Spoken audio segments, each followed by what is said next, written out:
Skyrim, but with text-based gameplay. That's right, I took Skyrim and my good friend Autohotkey and turned Skyrim into a pseudo-text-based RPG where I can't use my mouse for any reason. So how do I play? Well, I have a command window that pops up and I have to type things like look slight right if I want to look slightly to the right, tiptoe if I want to take a step or two forward, and longest wait if I want to not have any inputs for 30 seconds. After every command finishes running, another prompt comes up to ask what I want to do next. Alright, so what are we doing with this script? Well, we're trying to beat Bleak Falls Barrow, of course. Let's get into it. So after about 6 minutes of longest waits, we pick the default Nord character, or try to. I'm going to speed this part up. Keep an eye on the mouse through this interaction. Yeah, this is going to be fun. And then I get to name this poor Nord, but I can only use letters in WASD or the hotkey for inventory, sheath, stuff like that. You know, hotkeys or the directional keys. So I wanted to name him Sad. But I forgot my left and right and entered the wrong commands and named him this instead. Oh well. So we longest wait through the rest of the intro and finally get to the ability to move. And oh boy, we have the precision and grace of a blind and confused mud crab. It takes me a swift little 30 seconds to make it into the first tower. As I'm traversing the ruined houses and flames of Helgen, you might notice that some of the commands are a little long. Since I can't move my mouse to have precise cursor movement, I need a few different angles to look up, left, right, and down. Hence, look slight left, and look wide left. And I need a few different values for walk so I'm not always falling off of cliffs or having to constantly type walk, hence tiptoe, short walk, and long walk. But it became very tedious to type everything out all the time, and I already played one run that I wasn't even gonna mention because I cheated and moved the mouse in it, whoops. So I was already thinking of a way to make this better. And I came up with the fix in this run. I would make abbreviations for the commands that were longer than what I wanted to constantly be typing, making things like LWL for look wide left and LW for long walk. That's a bit of a foreshadowing there, keep that in mind. I can honestly say, before I made that change, before I had abbreviations, this challenge was not fun in the slightest. It was incredibly tedious, and I wasn't going to recommend it to anyone to play like this. And I was even going to have a disclaimer at the beginning of this video saying, do not play this. But with the abbreviations, it actually made this game really fun and kept the tedium down quite a bit. Except for mouse movement, that's just part of it. So I swiftly make it through the rest of the city and make it into the keep with our good buddy Rayloff, who gives me Gunyar's clothes, which thankfully fit me as always, and an axe. With my newly acquired gear, I get into an epic fight against the Imperials and win by pure skill. The skill is to type attack a lot. I loot the captain's heavy armor and equip her sword in my offhand while Rayloff gets the door open, and we keep going through the keep. And then suddenly, cue battle music. This is where this way of playing really shines out. You see some sort of danger or conflict, and the game pauses and asks, what will you do? So naturally, I attack. And miss, but luckily this guy's partner walks right into my axe swings and we take him down.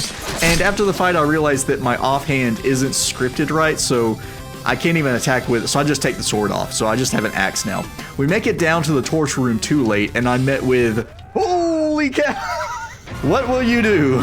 So me and Rayloff take these guys down after Rayloff gets in my way because he's just so angry with these Imperial guys. I skip trying to pick the locks. I mean, can you even imagine the combination of looking left, look slight right, look wide lefts, and all that I have to do? We're just trying to beat Bleak Falls Barrow, not trying to pick all these locks.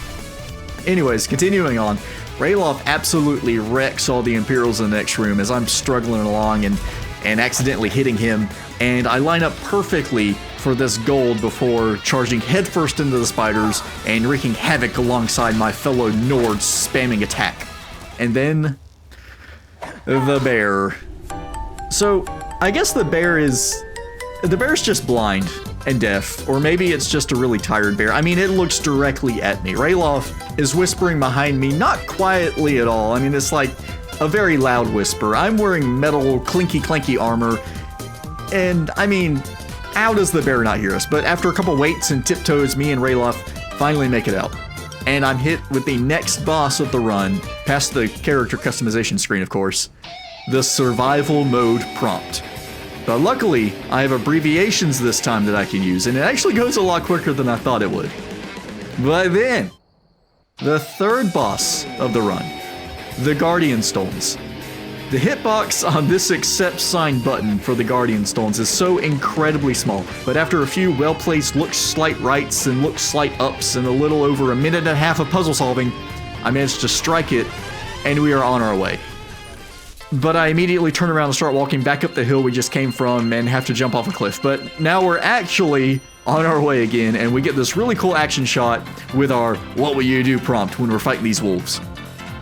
And then we have my first real blunder.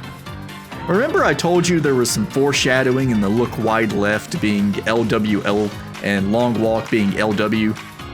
Well, I was trying to look wide left and I didn't type the second L, so I ended up taking a nice long walk right into the river. I didn't remember how deep this river was, and I was kind of scared I would drown, but fortunately it's shallow enough, and I actually made it all the way to the other side of it anyways. So after that quick little detour, I make it back into Riverwood and watch this scene that I can honestly say I've never seen before. I always just talk to Girder and go straight to Whiterun. So this was pretty exciting. And then, as luck would have it, after that cutscene, we see someone whose help will be absolutely invaluable. Farmer 5 Fandle. Anyways, whoever his name is, I interact with him. Find out he's trying to slander Sven's name with this eloquent poem. I mean, I don't know all the history behind Sven and Fodland, but Felix has a bow and a lot of pointy arrows, so I kind of trust him. We find Camille, we lie for Frank, Camille now hates Sven, and Freddy will follow us into certain death. Ah, Skyrim, teaching us genuine life lessons. Me and Farquaad go up to Whiterun, do all the talking we have to do up there, then come back to Riverwood and head off on our adventure into the depths of Bleak Falls Barrow. Approaching the entrance to the barrow, we encounter this convenient group of bandits, and I must say, we fight valiantly. I easily overpowered their main melee man before heading deeper into their ranks to take out this ranged unit that kept really annoying me and kiting me away. And then, yeah, it happened again. Only this time I fell off of a cliff and actually hurt myself. But it's fine, it's fine. I warped back to the front of Bleak Falls Barrow and the other bandits are gone. Either Franklin took them out or they ran away in absolute shock of my powerful display of jumping off the cliff. Probably the latter. Anyways, we come back and I pick up that sweet, sweet warhammer that the bandit I killed dropped because I'm not doing anything with my offhand anyways, and then we head into the temple. We ain't scared coming into the temple, and Fred and I easily take out the two poor bandits in the entrance hall before running deeper into the dungeon. I also want to take a moment and appreciate how much easier it is to look and move around using the abbreviated commands. We're absolutely breezing through the dungeon when we get to another bandit who falls to my brutal swings. The hardest puzzle in the world is just as easy as always is. I just have to carefully place a weight here and there, but then we're able to open the gate with the unlocked, unbooby-trapped lever, and we're through the first puzzle. And then I get bit by a skeever as I'm looking around, and I have to ask, where was Francis to protect me? I take out the other two skeevers before he comes back because it was then safe, and we keep going.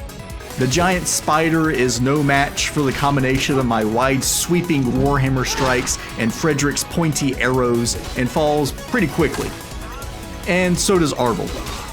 Somehow we make it past the pressure plate gate without getting hurt, and that really surprised me, to be honest. I thought I was going to get stuck right there, and we keep on our spree of cutting down every Draugr in our path. At this point, I finally make a tab command too, so I can level up and upgrade my skills. And I'm glad I did, because I had gone up to level 4 already, and was able to get some perks for my two-handed skill, including Champion Stance, which is a great perk when all of your attacks are power attacks because of the way you built your script. After those buffs, we start taking out these Draugr in like 2 or 3 hits. They stand no chance against the might and friendship of myself and Fairy. After a couple of glorious and majestic cinematics of me decimating Draugr, I finally make it to the great puzzle door of Bleak Fall. and solve it using incredible keystrokes. And we made it. This is it. The final test of our strength in the ways of text-based RPGs. This bridge, okay, not really, but it does give me some issue. But I make it over the bridge and approach the wall of glowing words, learning a set of them before turning around and facing the final boss of the dungeon.